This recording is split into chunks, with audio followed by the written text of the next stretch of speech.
Quand même la même thématique.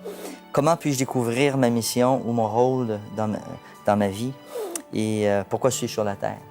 Donc, pourquoi suis-je sur la terre? C'est les grandes questions, ça. Okay, wow. Pourquoi suis-je sur la terre et comment découvrir la mission de ma vie, mon rôle, pourquoi je suis là, pourquoi Dieu m'aurait mis ici? Hein? Découvrir. Pourquoi est-ce qu'on est là sur cette terre? Est-ce que j'ai une mission particulière? J'ai l'impression que dans la question, Sylvain, il y a une question générale, puis il y a une question qui est plus particulière. Oui. Je crois qu'on pourrait dire qu'il y a une réponse générale valable pour Francine, c'est ça son nom, et pour nous tous. Pourquoi est-ce qu'on est sur cette terre? Et peut-être j'aimerais partager avec vous, qui se trouve dans l'Évangile selon Matthieu au chapitre 22. C'est Jésus lui-même qui parle. Alors apparemment, il répond à une question qui n'est pas celle de Francine. Vous allez voir qu'il y a un lien. La question qu'on lui pose, c'est quel est le grand commandement de la loi? Jésus répond, je suis dans Matthieu chapitre 22, verset 37 et suivant. Tu aimeras le Seigneur ton Dieu de tout ton cœur, de toute ton âme, de toute ta pensée. C'est le premier et le grand commandement. Et voici le second qui lui est semblable. Tu aimeras ton prochain comme toi-même. Alors, il me semble qu'à la question « Pourquoi on est sur cette terre ?», finalement, la réponse de Jésus, c'est « On est sur cette terre pour aimer ». On est sur cette terre pour aimer Dieu et pour aimer les autres. C'est ça, notre raison d'être. D'ailleurs, je pense que chacun d'entre nous, au fond de nous-mêmes, on le sait. La seule chose qui nous rend vraiment heureux, c'est d'aimer. La seule chose qui nous permet d'avoir une vie épanouie, c'est d'aimer et d'être aimé. C'est intéressant ce que tu dis aussi parce que j'ai la sensation que quand on réussit à identifier notre mission ou notre rôle, c'est souvent dans quelque chose qui se confirme parce qu'on sent qu'on apporte du bien aux autres. Exact. Tu vois, je sens que Francine, c'est un peu ça qu'elle a besoin de retrouver. Qu'est-ce que je peux faire pour faire du bien? Exact. Et en fait, ça, c'est ce qui nous habite au plus profond, c'est pourquoi Dieu nous a créés. On a été fait pour aimer, fait pour faire du bien, comme tu disais, Sylvain, pour partager.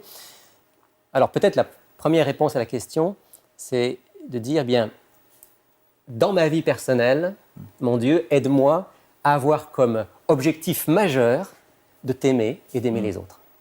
Maintenant, ça ne répond pas complètement à sa question parce que probablement que sa question, c'est oui, mais après, concrètement, pour moi, la personne que je suis avec mon caractère, avec mon tempérament, avec mes dons, là, ça devient personnel. C'est ça. Là, ça devient personnel. Et là, je pense à un autre texte que je vais me permettre de partager avec vous, qu'on trouve dans l'épître de Paul aux Romains. Il s'adresse donc à des chrétiens de la ville de Rome. Et il dit ceci. Je suis donc chapitre 12 de l'Épître aux Romains et je suis au verset 4. En effet, comme nous avons plusieurs membres dans un seul corps et que tous les membres n'ont pas la même fonction, ainsi, nous qui sommes plusieurs, il parle des croyants, des chrétiens, là, nous formons un seul corps en Jésus-Christ et nous sommes tous les membres les uns des autres. Mais nous avons des dons différents selon la grâce qui nous a été accordée. Donc, en quelque sorte, c'est comme si ici, l'apôtre Paul nous disait, on est tous appelés à être des propagateurs de l'amour de Dieu auprès de ceux qui nous entourent. Maintenant, la manière dont on va le faire, ça va dépendre de nos dons. J'aime bien la façon que tu apportes une réponse à cette question-là aussi, parce que quelque part, je me demandais, est-ce que c'est possible de faire comme des tests ou passer des... Tu comprends, des genres de tests que tu fais pour découvrir, parce que je sais qu'on peut passer des tests pour découvrir nos talents ou nos habilités. Mais quelque part, tu parles de dons spirituels. Certainement d'identifier ces certainement dons-là. qu'il y a des tests qui peuvent nous aider à comprendre qui nous sommes, quels sont nos dons, quels sont nos talents. En même temps, j'ai l'impression que souvent, si on est vraiment attentif, si on demande à Dieu de nous montrer, il va vraiment nous montrer ce qui nous porte, ce qui nous permet d'être heureux et de faire du bien. Puis souvent, les autres ont un bon regard aussi pour nous aider à savoir là où on est bon et là où on n'est pas bon du tout. Donc on peut dire ça à Francine. Francine, vous existez sur cette terre pour aimer. Aimer Dieu et aimer les autres.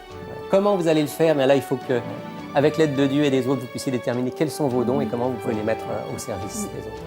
C'est